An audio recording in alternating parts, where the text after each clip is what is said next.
माननीय मंत्री जी ने बताया कि करीब 1 करोड़ लोगों ने इस बिल पर अपनी राय से उन्हें या जेपीसी को अवगत कराया था। मैं एक अखबार में पढ़ रहा था कि करीब 2.5 करोड़ लोगों ने उस बिल पर अपनी राय दी थी, मंत्रालय को, जेपीसी को, और दूसरी जगह उन्होंने अपने प्रतिवेदन भेजे थे। मैं ये निवेदन करना चाहूंगा मंत्री जी से कि जब वो जवाब दें तो कृपया ये आंकड़ा भी बताएं कि भले ही 1 करोड़ माने वो, उसमें कितने लोगों ने बिल के समर्थन में अपनी राय दी थी और कितने लोगों ने इस बिल के प्रावधानों पर ऐतराज किया था। दूसरी बात, हमारे सभापति जी का बहुत आग्रह रहता है और रोजाना नहीं तो हर दूसरे तीसरे दिन तो सभापति जी कहते ही हैं कि फ्री फॉल ऑफ इंफॉर्मेशन नहीं होना चाहिए, जो मन में आए वही लोग कह देते हैं, ऐसी स्थिति नहीं होनी चाहिए।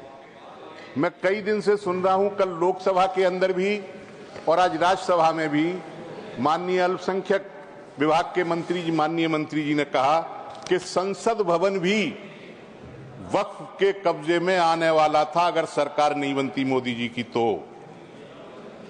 और एक साहब बोल रहे थे, उन्होंने तो कहा कि बद्रीनाथ के मंदिर पर भी वक्फ का कब्जा होने वाला था। मैं ये चाहूंगा कि फ्री फॉल ऑफ इंफॉर्मेशन नहीं होना चाहिए, ये नियम मंत्री जी पर भी लागू होना चाहिए और मंत्री जी को कोई ना कोई दस्तावेज, ऑथेंटिकेशन इस संबंध में करना चाहिए कि संसद भवन कैसे वक्फ बोर्ड के कब्जे में आने वाला था। इतना जोश में है सर, कल पास हो गया है लोकसभा में बिल तो कहने लगे साहब हमने 31 मेंबर की कमेटी बनाई और 2011 में जो कमेटी बनी थी उसमें 13 ही मेंबर थे।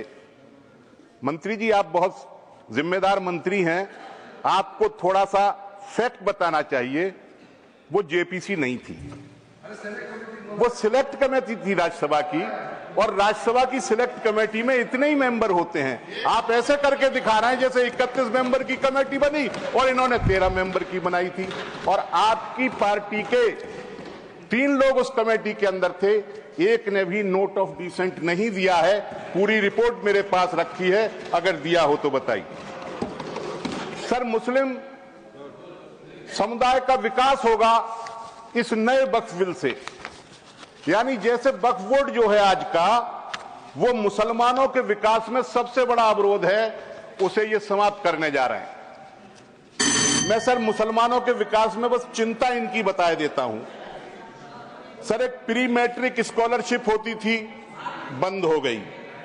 मौलाना आजाद फेलोशिप होती थी, बंद हो गई। National Commission for Minority Educational Institution NCMI, जो अल्पसंख्यक संस्थानों को दर्जा दिया करता था अल्पसंख्यक का, वो आज तक 4 साल से डिफंक्ट पड़ा है। National Minorities Development and Finance Corporation NFDFC किस हाल में है, माननीय मंत्री जी बताएंगे। मौलाना आजाद एजुकेशन फाउंडेशन कहां विलुप्त हो गया, आज मंत्री जी बताएंगे।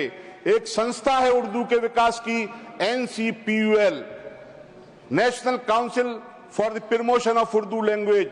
हालांकि वो मुसलमानों का अकेले सवाल नहीं है, लेकिन ज्यादातर मुसलमानों को उससे जोड़ा जाता है। 4 साल से उसका गठन नहीं हुआ है। कमीशन फॉर लिंग्विस्टिक माइनॉरिटीज कहां है, कुछ नहीं पता। प्रधानमंत्री का नया 15 सूत्रीय कार्यक्रम अल्पसंख्यकों के कल्याण हेतु, उसकी क्या स्थिति है, आप बताइए। आपके मंत्रालय की वेबसाइट के पेज 2-2 साल से 3-3 साल से अपडेट नहीं हुए हैं। आप समझ रहे हैं कि इस वक्फ बोर्ड पे बिल को लाने से आप मुसलमानों का भला कर देंगे। सर, एक बात मैं बिल के बारे में कहना चाहता हूं। ये कहा गया कि जो प्रॉपर्टी डिस्प्यूटेड है या जिस पर विवाद चल रहा है वो वक्फ में शामिल नहीं होगी, और 6 महीने के अंदर रजिस्ट्रेशन कराना पड़ेगा नए पोर्टल पर। सर, 6 महीने समय बहुत कम है। इतनी बड़ी वक्फ की संपत्तियां हैं जिनका जिक्र किया गया, मेरे ख्याल से 6 महीने में नहीं हो पाएंगी। फिर बाद में डिस्प्यूटेड प्रॉपर्टी तो बिल्कुल नहीं हो पाएंगी। हमारे उत्तर प्रदेश की सरकार का यह कहना है कि उत्तर प्रदेश में वक्फ की जो संपत्तियां हैं उनमें से 78% सरकारी जमीन पर हैं। ये जेपीसी के सामने उत्तर प्रदेश की सरकार ने अपना पक्ष रखा था। यानी उत्तर प्रदेश की सरकार उत्तर प्रदेश के अंदर 78% वक्फ की संपत्तियों को डिस्प्यूटेड बना देगी, तो उत्तर प्रदेश में कितनी वक्फ की संपत्तियां बचेंगी? ये उसको संरक्षण देने की बात कर रहे हैं।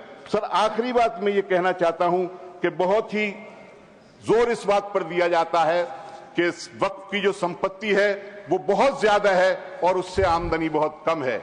वक्फ की संपत्तियों का जरा उनका कैरेक्टर तो देखिए।